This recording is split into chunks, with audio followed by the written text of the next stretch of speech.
Would you like a cup of coffee? Oh yeah, over a cup of coffee.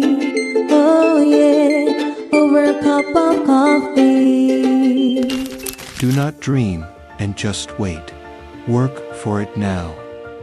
Maraming naitutulong ang pangarap sa tao.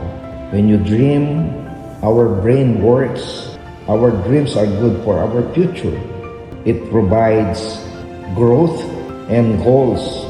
But we have to set priorities and develop our skills. And we also need a lot of confidence, patience, and perseverance.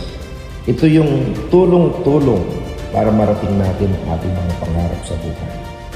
At dapat kapag nangangarap ka, masaya at puno ka ng positive traits. Para tayo makasiguro na marating ang ating mga dreams, may paraan dyan.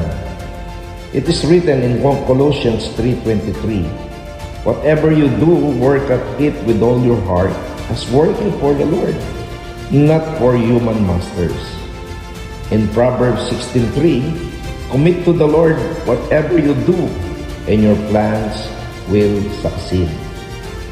Meaning, lagi tayong humingi ng guidance ng Panginoon in our prayer para makasiguro tayo sa ating gustong marating.